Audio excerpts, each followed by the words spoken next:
नमस्कार दोस्तों, स्वागत है आप सभी का आपके अपने YouTube चैनल सनोडिया 92 पर। मैं हूं आपका दोस्त राजन सनोडिया। देखिए दोस्तों, आज के इस वीडियो में हम पढ़ने वाले हैं जीके जीएस यानी कि जनरल नॉलेज के very most important top 20 question जो हर एग्जाम में बार बार पूछे जाते हैं और आगे आने वाले सभी एग्जाम में पूछे जाने की इनकी प्रबल संभावना है। तो आइए दोस्तों, शुरुआत करते हैं क्वेश्चन नंबर 1 से।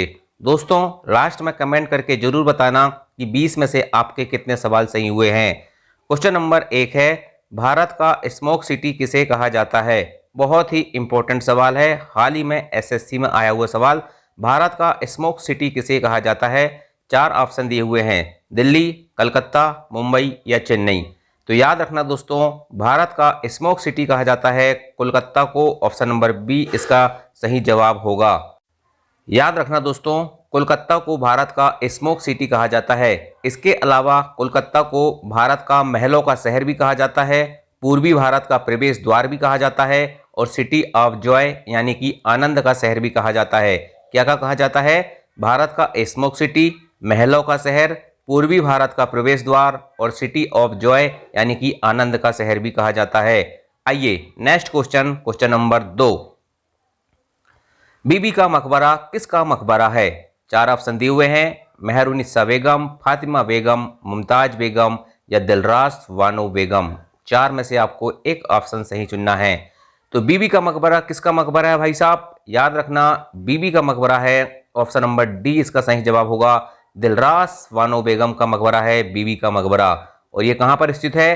तो याद रखना, औरंगाबाद महाराष्ट्र में स्थित है। कहां पर स्थित है? औरंगाबाद महाराष्ट्र में स्थित है बीबी का मकबरा और ये दिलरास वानो बेगम का मकबरा है। और इसका निर्माण किसने करवाया था? तो औरंगजेब ने करवाया था। किसने करवाया था? औरंगजेब ने करवाया था। चलिए नेक्स्ट क्वेश्चन देखते हैं, क्वेश्चन नंबर 3। भारत का सर्वोच्च नागरिक पुरस्कार है यानी कि भारत का सबसे बड़ा पुरस्कार कौन सा है? तो भारत का सर्वोच्च नागरिक पुरस्कार है option number D, Bharat Ratna. Bharat Ratna जो है भारत का सर्वोच्च नागरिक पुरस्कार है और इसकी शुरुआत होती है कब से? तो याद रखना, सन इंपॉर्टेंट है, 1954 से भारत रत्न की शुरुआत हुई थी और ये भारत का सर्वोच्च नागरिक पुरस्कार है। अगला सवाल देखते हैं, सवाल नंबर 4। संविधान के किस भाग को भारत का मैग्ना कार्टा कहा जाता है? संविधान के किस भाग को भारत का मैग्ना कार्टा कहा जाता है? तो इसका सही जवाब हो जाएगा ऑप्शन नंबर बी, संविधान के भाग 3 को याद रखना, भारत का मैग्ना कार्टा कहा जाता है। किसको? संविधान के भाग 3 को भारत का मैग्ना कार्टा कहा जाता है। और याद रखना, संविधान के भाग 3 में क्या है? तो मौलिक अधिकार हैं। क्या है? मौलिक अधिकार हैं। और मौलिक अधिकार जो है यूएसए यानी कि अमेरिका के संविधान से प्रेरित होकर भारतीय संविधान में सम्मिलित किए गए हैं। और इसका वर्णन कहां से कहां तक है? तो अनुच्छेद 12 से लेकर अनुच्छेद 35 तक भारतीय संविधान में मौलिक अधिकार का वर्णन है। तो याद रखना, संविधान के भाग 3 को भारत का मैग्ना कार्टा कहा जाता है। Next question, question number 5। Nobel पुरस्कार किस क्षेत्र में नहीं दिया जाता? याद रखना दोस्तों, सबसे पहली बात, नोबेल पुरस्कार दिए जाते हैं 6 क्षेत्र में। ठीक है, कौन कौन से 6 क्षेत्र हैं? तो साहित्य में दिया जाता है, शांति में दिया जाता है, अर्थशास्त्र में, भौतिकी, रसायन और चिकित्सा। इन 6 क्षेत्रों में दिया जाता है नोबेल पुरस्कार और इसकी शुरुआत होती है 1901 से। कब से? 1901 से। ठीक है, और याद रखना, कला के क्षेत्र में यह पुरस्कार नहीं दिया जाता। ऑप्शन नंबर डी इसका सही जवाब हो जाएगा। Next question, question number 6। Indian premier league यानी कि आईपीएल की शुरुआत कब हुई थी? बताइए, इंडियन प्रीमियर लीग यानी कि आईपीएल की शुरुआत कब होती है?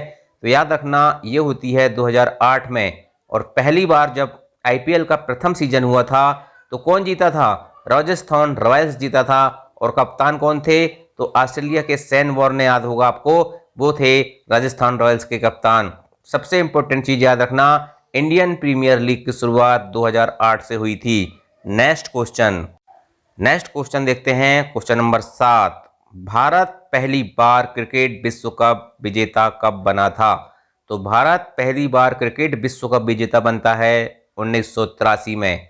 कब? 1983 में। याद रखना, भारत ने 2 बार एक दिवसीय क्रिकेट विश्व कप जीता है और 2 बार T20 वर्ल्ड कप जीता है। एक बार जब पहली बार जीता था 1983 में, उस समय भारत के कप्तान थे कपिल देव, और दूसरी बार जब जीता 2011 में, तो उस समय भारत के कप्तान कौन थे? महेंद्र सिंह धोनी थे। और जब पहली बार T20 वर्ल्ड कप जीता था तो कौन थे कप्तान? महेंद्र सिंह धोनी थे। और अभी हाल ही में हमने जीता है, तो इस समय कप्तान कौन थे? रोहित शर्मा थे, याद रखना। नेक्स्ट क्वेश्चन, भारतीय संविधान का कौन सा अनुच्छेद मौलिक कर्तव्य से संबंधित है? याद रखना दोस्तों, अनुच्छेद 51A, ऑप्शन नंबर बी इसका सही जवाब हो जाएगा। भारतीय संविधान का अनुच्छेद 51A मौलिक कर्तव्य से संबंधित है। अच्छा, मौलिक कर्तव्य भारतीय संविधान में किस देश के संविधान से लिए गए हैं? तो बताइए कमेंट करके मुझे कि मौलिक अधिकार किस देश के संविधान से प्रेरित होकर भारतीय संविधान में सम्मिलित किए गए हैं। ठीक है, चलिए याद रखना, मौलिक कर्तव्य को 42वें संविधान संशोधन 1976 में जोड़ा गया था और 10 मौलिक कर्तव्य को उस समय जोड़ा गया था, और वर्तमान में मौलिक कर्तव्य हैं 11वां जोड़ा गया है 86वां संविधान संशोधन 2002 के द्वारा। नेक्स्ट क्वेश्चन, 2011 की जनगणना के अनुसार भारत के किस राज्य का लिंगानुपात सबसे कम है? तो भारत के किस राज्य का लिंगानुपात सबसे कम है? ये है हरियाणा का। सबसे पहली बात, लिंगानुपात क्या होता है? 1000 पुरुष पर कितनी महिलाएं हैं? तो याद रखना, हरियाणा में 1000 पुरुष पर 877 महिलाएं हैं, इसलिए सबसे कम लिंगानुपात कहाँ का है? हरियाणा का है। और सबसे अधिक लिंगानुपात भारत में है केरल का। कहाँ का? केरल का। वहां पर दोस्तों 1000 पुरुषों पर 1084 महिलाएं हैं। इस चीज को भी आपको याद रखना है। नेक्स्ट क्वेश्चन, पंडित रविशंकर कौन सा वाद्य यंत्र से संबंधित हैं? पंडित रविशंकर कौन से वाद्य यंत्र से संबंधित हैं? तो पंडित रविशंकर बजाते हैं सितार। ऑप्शन नंबर ए इसका सही जवाब होगा। पंडित रविशंकर का संबंध सितार से है। नेक्स्ट क्वेश्चन, रुक्मणी देवी का संबंध किस शास्त्रीय नृत्य से है? रुक्मणी देवी का संबंध किस शास्त्रीय नृत्य से है? तो रुक्मणी देवी भरतनाट्यम की से संबंधित हैं। ठीक है, भरतनाट्यम नृत्य करती हैं। और भरतनाट्यम कहाँ का शास्त्रीय नृत्य है? तो भरतनाट्यम है भाई साहब तमिलनाडु का शास्त्रीय नृत्य है। ठीक है, चलिए next question, question number 12, Simon commission Bharat कब आता है? बताइए, साइमन कमीशन भारत कब आता है? तो साइमन कमीशन भारत आया था 1928 में। ठीक है, और साइमन कमीशन वापस जाओ का नारा किसने दिया था? तो ये दिया था यूसुफ मेहर अली। एक बार क्वेश्चन पूछा गया कि साइमन कमीशन वापस जाओ का नारा किसने दिया था? तो यूसुफ मेहर अली। ठीक है, यूसुफ मेहर अली, याद रखना। नेक्स्ट क्वेश्चन, फुटबॉल की एक टीम में कितने खिलाड़ी होते हैं? फुटबॉल की एक टीम में कितने खिलाड़ी होते हैं? जैसे क्रिकेट की एक टीम में 11 खिलाड़ी होते हैं ना, उसी प्रकार से फुटबॉल में भी 11 खिलाड़ी होते हैं। और हॉकी में भी कितने होते हैं? 11 होते हैं। तो याद रखना, हॉकी, फुटबॉल और क्रिकेट, इन तीनों खेल में एक टीम में 11 खिलाड़ी होते हैं। नेक्स्ट क्वेश्चन, केंद्रीय रिजर्व पुलिस बल यानी कि सीआरपीएफ की स्थापना किस वर्ष हुई थी? तो सीआरपीएफ की स्थापना होती है, बहुत ही इंपॉर्टेंट क्वेश्चन सन वाला, याद रखना, 1939 में सीआरपीएफ यानी कि केंद्रीय रिजर्व पुलिस बल, सेंट्रल रिजर्व पुलिस फोर्स, ठीक है, इसकी स्थापना होती है। अगला सवाल है, ड्यूमा किस देश की संसद का नाम है? बताइए भाई साहब। तो ड्यूमा है किस देश की संसद का नाम? ये है रूस की संसद का नाम ड्यूमा।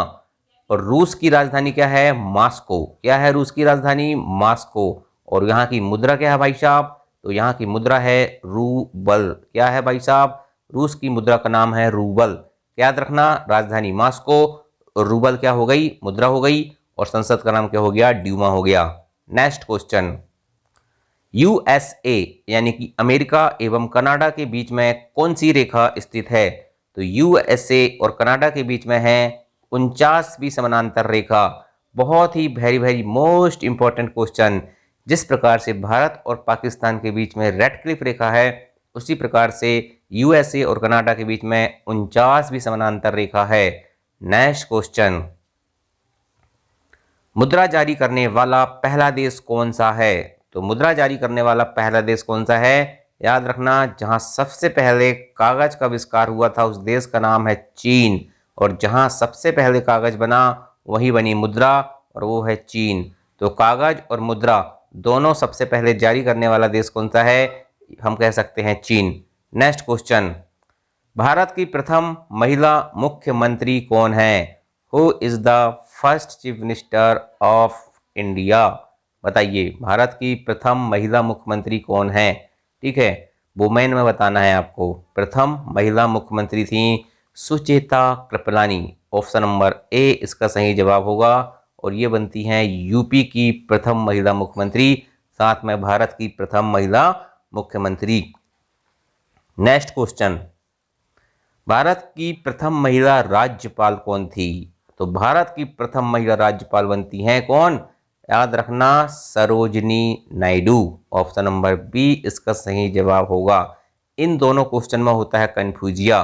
भारत की प्रथम महिला मुख्यमंत्री थी सुचेता कृपलानी, और प्रथम महिला राज्यपाल हैं सरोजिनी नायडू, और दोनों कहाँ की हैं? यूपी से बनती हैं। नेक्स्ट क्वेश्चन, विश्व ओजोन दिवस कब मनाया जाता है? तो आज है दोस्तों 16 सितंबर, और 16 सितंबर को मनाया जाता है विश्व ओजोन दिवस। तो 20 में से आपके कितने सवाल सही हुए हैं कमेंट करके बता देना। और अगला सवाल दोस्तों जो आपको कमेंट करके बताना है कि वर्तमान में भारत के शिक्षा मंत्री कौन हैं? ठीक है, वर्तमान में भारत के शिक्षा मंत्री कौन हैं? कमेंट करके बताइए। थैंक यू, जय हिंद, जय भारत।